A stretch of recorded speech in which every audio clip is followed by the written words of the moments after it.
আসসালামু আলাইকুম আমার প্রিয় ভিউয়ার, আমার আপনজন হল, আমার মতন প্রবাসী যারা আছেন তারা সবাই ধন্যবাদ জানাইয়া আজকে শুরু করছি ছোট্ট একটা ভিডিও। ঘরের কিছু রান্না যা আমার ডেইলি খাওয়া লাগে তা তোমরার সাথে আমি শেয়ার করি। ভাতের চাউল ধুইয়া নিলাম আর তারপরে রাইস কুকারে বসিয়ে দিলাম।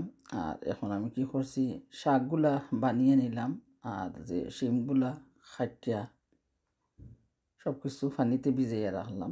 আর তারপরে ওগুলা ধুয়ে নিমু, পানি জড়িয়া যাইব, তারপরে আমি রান্না শুরু করব। শাকগুলো আমার মেয়ের জন্য রান্না করলাম, ওইটাতে মরিচ দেওয়া হইব না, দুইটাও মরিচ দেওয়া হইব না, কারণ মেয়ের জন্য তো বললাম না আরও দিন যে আমার মেয়ের মরিচ খায় না সব সময় বলি। তো শাকগুলা কী করছি, একটা ক্যালেন্ডারের মাঝে নিয়ে রাখছি, পানি জড়িয়া যাইব। শিমগুলো রাখছি দইয়া, পানি জড়িয়া গেলে কিছু সময় পর আমি রান্না শুরু করে দিব। তারপর সাথে আজকে খেরেলা বাজি আর আজকে শেয়ার করবো না, শুধু দেখাইমো তোমরা একটু কীভাবে আমি খেরেলা বাজি করি। তখন আমি কী করবো, হাঁড়ি পাতিল কিছু আছিল ওগুলাও ধুইয়া রাখলাম। আর দুইটা রসুন কী করি চুলিয়ে নিই, আর তারপরে ছোটো ছোটো করিয়া খাটিয়া নিমু রসুনগুলা। আর একটা ফান বইমু, ফ্রাই ফান বইমু, তারপরে অল্প কিছু তেল দিমু। তেলও আমার মেয়ে এত ভালো পায় না খাইতে। আর তেল গরম হইব, আজকে ডাটাও দেখাইতাম না, খেরেলও দেখাইতাম না, অন্য দিন দেখবাই। তখন আমি খেরেলারে কী করছি, বানিয়ে রাখছি। আমার ভাতগুলো কী হয়েছে, ভাতও হইয়া গেছে। এখন একটা টিস্যু পেপার দিয়া ডাকনার মাঝে দিয়া রাখমু, ডাকনার পানি ফুটাই টিস্যু পেপারে পড়বো গিয়া। আর বিসমিল্লাহির রহমানির রহিম কী করছি, ফানের মাঝে তেল দিছিলাম, তারপরে আস্ত একটা রসুন রে ছোটো ছোটো করিয়া খাইটিয়া বেশি পরিমাণ দিছি রসুন শাকের মাঝে। তো এখন অপেক্ষা করলাম যে কিছু ব্রাউন কালার হইব, রসুনগুলা বাজা হইব মশমশা হইয়া, আর তারপরে শাক দিয়া দিমু, খাইতে রাখা শাকগুলা দিয়া দিমু। আসলে স্বাদ লাগে ওই যে শাক বাজি, কিছু মরিচ কম হইলেও খাওয়া যায়, কিন্তু আমার তো আর অভ্যাস মরিচ খাইয়া, তো মরিচ ছাড়া আমার কিছু ভালো লাগে না। তো আমি মাঝে মধ্যে কী করি, যে সার্টিন মেকরিল ওগুলা শুকনো মরিচ বাজা থাকলে তো খাই লিতাম পারি। তো এখন আমি কী করছি, অল্প পরিমাণ লবণ দিলাম, শাক তো মজিয়া 1000 হয়ে যাব। আর রসুনগুলা তুলিয়া রাখছিলাম, এখন শাকের উপরে কী করলাম, শাকের উপরে দিয়া দিলাম। আর এখন ডাকনা দিয়া কিছু সময় লাগি ডাকিয়া রাখবো। তারপরে আইরাম তোমরা আরবারও দেখাইমু, ডাকনা করলিয়া শাক তো অনেক পানি বার হইব। তো বেশি সময় আর ডাকনা দিয়া ডাকিয়া রাখতাম না, এই একটু সময় ডাকিয়া রাখছি। এখন আরবার ডাকনা খুললিয়া নেই, তখনও দেখি পানি রইয়া গেছে। তখন ডাকনা খুললিয়া আরও কিছু সময় চুলার গ্যাসটা বাড়িয়ে দিলাম, আর পানি একটু শুকিয়ে গেলে বন্ধ করিয়া দিব। বেশি সময় শাকগুলা ডাকনা দিয়া ডাকিয়া রাখলে খালা লাখান হয়ে যায়, খালা খালা হয়ে যায়, গ্রিন কালারটা যেমন একটু চলিয়া যায়। আসলে সবুজ কালার দেখতে তো সুন্দরই লাগে, তবু আমি পারি না, আমি বেশি পানি শুকাইতে লাগি, আর তার জন্য শাকগুলা সবুজ কালার কিছু কমে যায়। তখন শাকর পানি শুকাইতে থাকুক, আর আমি ভাই আমার কাজগুলা করি। পেঁয়াজ কাটিয়া নেই, আর অল্প তেল দিয়া দিলাম আর একটা ফ্রাই প্যানের মাঝে। আর তেল গরম হইব, তো কাটিয়া রাখা পেঁয়াজগুলা তেলের মাঝে দিয়া দিমু। পেঁয়াজ দেওয়ার পরে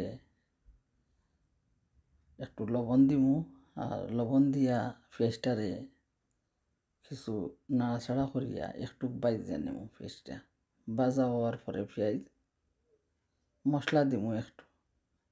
আর যে আজকে টিনর মেকরিলগুলা বিরান করমু, তো ওগুলা ধুইয়া নিমু প্রথমে একটা ক্যালেন্ডারের মাঝে, যে টমেটোর যে সস থাকে তো ওগুলা চলিয়া যাইব। তো শাকও হইয়া গেল ভাজি, মাশাআল্লাহ খুব মজাদার হইব, দেখতে লাগে। সবুজ কালারটা রয়েছে কিছু দেখা যায়। আর পেঁয়াজটা আমি বাজার পরে হলুদ গুঁড়ো দিমু একটু, আর দিমু কারি পাউডার, আর অল্প কিছু মরিচ গুঁড়ো দিমু গিয়া, কারণ কাঁচা মরিচ শুকনা মরিচ কিছুই দিলাম না। তো অল্প কিছু মরচর গুঁড়া দিয়া ভালো করে নাড়াচাড়া করমু, আর পেঁয়াজটারে মশলার সাথে ভালো করে বাজিয়ে নেবো। তারপরে খাইটে রাখা শিমগুলা দিমু। শিম দেওয়ার পরে কি দিমু, যে টিনের ম্যাকরিলগুলারে একটা ক্যালেন্ডারও নিয়া দইমু। আর দেওয়ার পরে এই যে শিমগুলা খাইটে রাখছি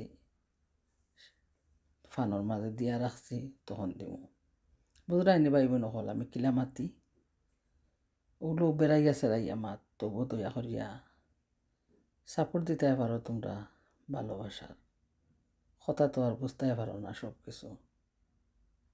তো আজকে শরীরটাও অত বেশি ভালো নাই, প্রচুর ঠান্ডা পড়ছে, আর ঠান্ডার কারণে লাগে শ্বাসকষ্টটা কিছু বাদ হয়ে গেছে। তবু ভিডিও দিতেও আর কিতা লাগি, যে ফোনের মাঝে ভিডিওগুলা জমা হইয়া রয়েছে, এখন আর কোনো ভিডিও তোলা যান না, ফোনের স্টোরেজ ঘর ফুল হয়ে গেছে। বাইবিন হল দেখছো মশলা কষিয়ে নিলাম ভালো করে, আর তারপরে দিয়া দিলাম এই শিমগুলা যে দুইয়া রাখছিলাম ক্যালেন্ডারের মাঝে। তো এখন নাড়াচাড়া করমু, আর শিমগুলা উলট পালট করিয়া মশলার সাথে লাগাইয়া তারপরে একটা ঢাকনা দিয়া ডাকিয়া রাখতে হইব, যে শিমগুলাও একটু খসিয়ে যাইব। তারপরে আমি কি করমু, এই ম্যাকরিল ফিশগুলারে আমি আস্তে আস্তে টিনগুলা খাটিয়া নেই, আর একটা ক্যালেন্ডারও নিয়া দুইয়া সসগুলা ফালাইয়া দিই। তো দেখা আজকে দুই ধরনের টিন সমানই ম্যাকরিল, টিনের কালারটা দুই ধরনের। তো দুইটা টিনরে আমি ওপেন করি, আর করার পর একটা ক্যালেন্ডারও নিয়া দইয়া রাখমু মাছগুলা। তো মাছগুলারে কি করছি, দইয়া রাখছি। টমেটোর কেচাপ তাহলে কিছু ঠেঙ্গা ঠেঙ্গা লাগে, তো আমার এত পছন্দ নাই, তার জন্য আমি দইয়া দিলাম, যে অল্প কিছু বাজি আমি হয়তো খাইতাম পারি গিয়া শুকনা মরিচ সাথে দিয়া।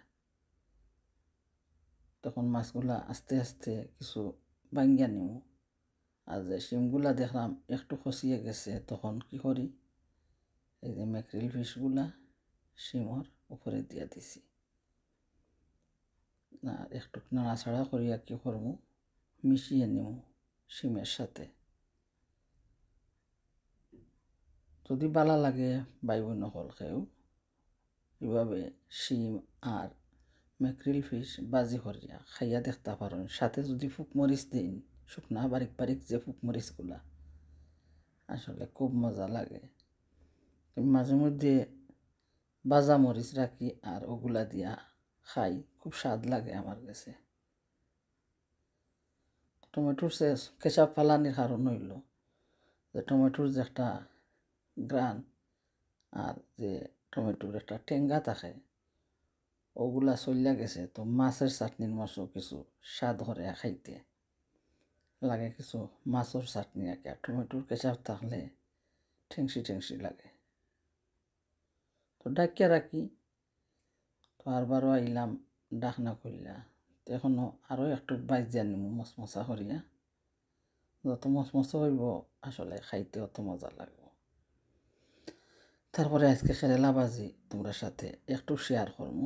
কেরেলাগুলা ভালো করে আমি দুইয়া নিমু, আর তারপরে এই চাটিনগুলা ফানতনে আর একটা ছোটো ফানের মাঝে তুলিয়া রাখবো। আর এই ফানটারে দইয়া একটু তেল দিয়া কেরেলাগুলারে আমি কি করবো, ফানের মাঝে মশমশা করিয়া কিছু সময় বাইজা নিমু। পেঁয়াজ চাড়া কেরেলার তিতাজ একটা ওঠাটা কিছু কমিয়া যাইব মচমচা করিয়া ভাজার কারণ তো অবশ্যই দেখতে পারবাই পরবর্তী ভিডিওর মাঝে কেরেলা ভাজি কীভাবে বানাইছি। আর যারা এত সময় ধৈর্য ধরিয়া আমার প্রিমিয়ারে ভালোবাসার সাপোর্ট দিছ সকলরে অসংখ্য ধন্যবাদ। আর সবার জন্য রইল অনেক দোয়া, অনেক ভালোবাসা। তো হইয়া গেছে আমার শিম দিয়া রানার বিনস দিয়া ম্যাকরিল ফিশ ভাজি, টিনের ম্যাকরিল। আর শাক ভাজি হইয়া গেল। আর কেরেলার জন্য আমি কী করছি, ফানটা ধুইয়া একটু তেল দিয়া কেরেলারে প্রথম মচমচা করিয়া ভাজিয়া নিলাম।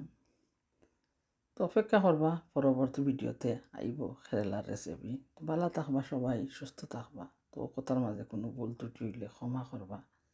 আজকের মতন বিদায়। আল্লাহ হাফেজ। আসসালামু আলাইকুম ওয়া রাহমাতুল্লাহ।